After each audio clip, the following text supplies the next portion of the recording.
Oh, hello there, audience. I was just hanging out with my extremely tall friend here, Dax, and we were just discussing our thoughts on the upcoming finale of Star Trek Picard Season 1 and what we were thinking was going to happen. And yeah, I know we're not exactly practicing proper social distancing here, but she's a Trill, so she's not actually able to catch the coronavirus, so it's totally fine. Right, Dax? Isn't she wonderful? Anyways, something that I wanted to talk about today with this video, since it's the last one that'll go up before Star Trek Picard's actual finale this evening, is just a theory that was going around that I thought would be particularly interesting and fun to talk about before we had no more chance to talk about it and we got a definitive answer in the finale, which is the idea that Picard may actually die in the finale of Star Trek Picard Season 1, which would be quite the surprise considering that there's supposed to be at least 2 more seasons of the show, according to the showrunners. Also, by the way, this is not Earl Grey, it's actually spiced chai. So I think good old John Luke would be a bit disappointed in me. But you don't mind, don't you, Dex? Yeah, see, she's super accepting. But yes, so there's this theory going around that Picard may actually die, and this is all centered around the idea of the Chekhov's golem in the episode prior, the part 1 of the finale. And for those of you who don't remember, what I'm calling the Chekhov's golem was the synthetic body that Soong's son showed to Jurati, basically saying that he was able to mind transfer people into synthetic bodies, and that he was planning to do it for himself. And Jurati, at the end of the episode, said that she would work with Soong to help protect Soong from the upcoming synth attack and help him mind transfer into the body. Now, the theory goes like this, essentially. Jurati is now being a triple agent and pretending to work for Soong, but it's still working for Picard. And we saw at the beginning of the finale, part 1, that Jurati was incredibly upset about the fact that Picard was going to die from his illness. We don't necessarily know what illness it is. We assume it's Irumodic syndrome, but it's an illness that he has that is going to make him have some form of dementia and eventually die. Now, Jurati was clearly very upset at the start of the finale about this fact, and we also know that she harbors a lot of guilt for having killed Maddox. So maybe with her supposed last act, or what she thinks will be her last act, I'm assuming Jurati will probably live past the finale into Season 2, but she may think she's going to die in the next episode, sort of the big battle, and her last act may be to save Picard's life, thereby putting him into the golem's body, that sort of synthetic body.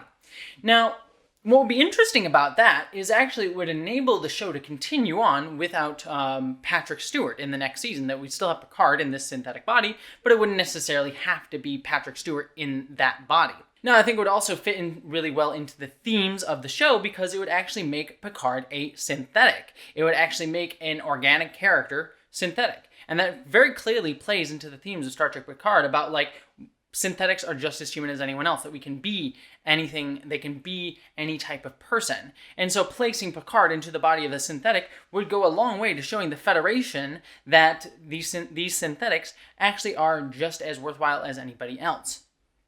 Also, a little fun thing that you could play with, and something that I was thinking about, is what if that synthetic body, we didn't see what it was eventually going to look like, but what if that synthetic body was going to look like Brent Spiner? And then so we have this situation where we have a fun little bit twist where Brent Spiner has to pretend to be Patrick Stewart for a little while. It would actually be quite hilarious to be like, yes, I'm in Brent Spiner's body. It's quite fun here. And it would just be fun to see Brent Spiner playing up Patrick Stewart and allow Brent Spiner to have a little bit more fun than he necessarily would have in the role of Data, where Data has to be a little bit stiffer. And we all know that Brent Spiner, if you watch any interviews with the guy, he's a hilarious jokester, and it would just be fun to sort of have him have a chance to ham it up that way. Every time he took a chance to ham it up as Data, he always did a fantastic job. And that's not to say his performance as Data wasn't wonderful. It clearly was. But every time he got a chance to ham it up as Data, like in Generations, for example, the highlight of the film, Star Trek Generations, was Data hamming it up in those scenes. It was clearly one of the more positive aspects of that film. You could say, I have a magnetic personality. Humor! I love it! So I've just basically spelled out the theory for you here, and it may just play out that it's just sort of the cliffhanger. He gets put in the synthetic body, and then we get Patrick Stewart, in season 2. Everyone's sort of talking about, like, will Patrick Stewart come back for season 2? And then eventually he comes back for season 2. But I didn't want to just do a theory video. I mean, there are a billion Star Trek channels out there that discuss theory and things like that. But here on my channel, I like to think about some of the themes behind ideas like that.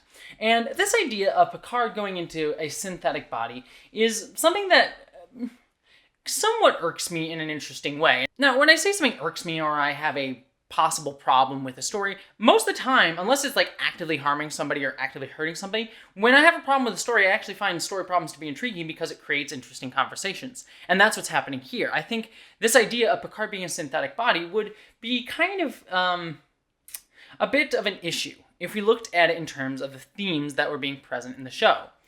And that being, synthetics are being used to discuss how people are marginalized in general.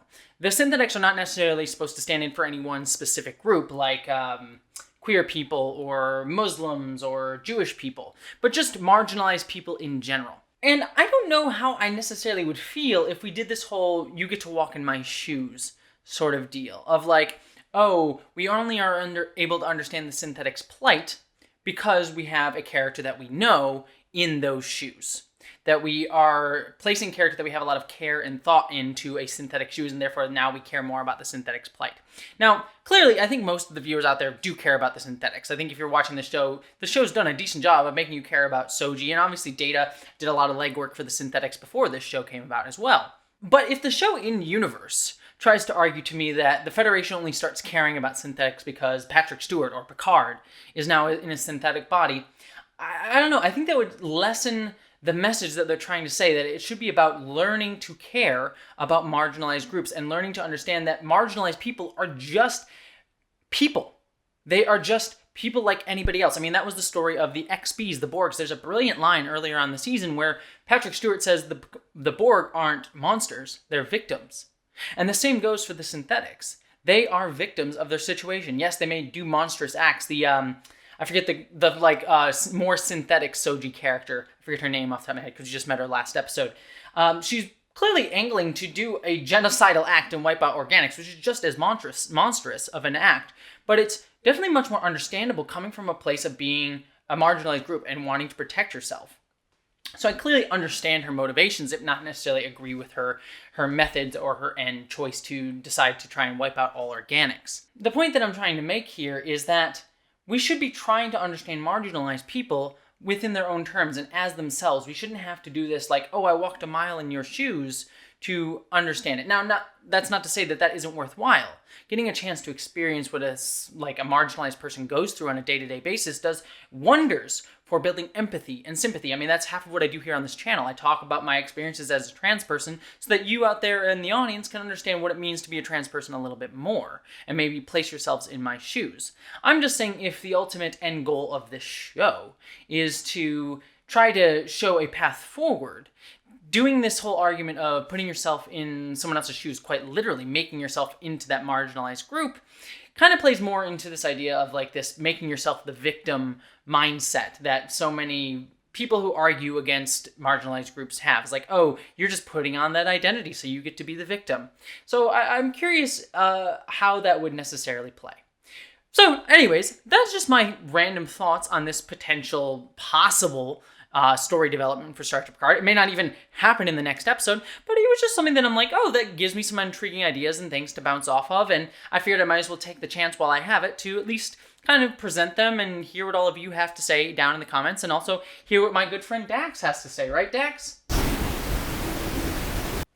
Thoughtful as always. So I'd love to hear what all of you think about this possible development and some of the ideas that I laid out. Like I said, this is not me condemning that story choice or having a problem with it, but just trying to spark a conversation to get the ideas flowing, as it were. Also, do you like this kind of more conversational style? I tried to do something a little bit fun, a little bit different, just because, you know, I'm trapped in my apartment with all the self-isolation, so I figured I'd try and have a little bit of fun. So did you like this new style? Did you hate it? Do you want me to go back to my my chair, which is on the other side of the room, and do more videos that way? I'm perfectly happy to do whatever you guys want. I'm just testing stuff out to make myself have some fun, and also because I wanted some tea. So this felt like fun. Plus, I wanted to make sure Dax didn't feel lonely. Right, Dax? Alright, I'm sure we got enough mileage out of that joke. Alright, as always, love you all. Don't forget to comment. Don't forget to subscribe. Don't forget to get to my Patreon if you want to help me out and help me do this full time one day. And until next time, as always, live long and prosper. And special thanks to my commander level and above Patreons, Eli Berg-Moss, Stefan Schuthart, Boyd and Marybeth Earl, Michael McGee, Lal Lindley, Wellington Marcus, Inar Sigurdsson, Marika Kwiechin, Munir Amlani, Mari Nekar, and Polly Mina.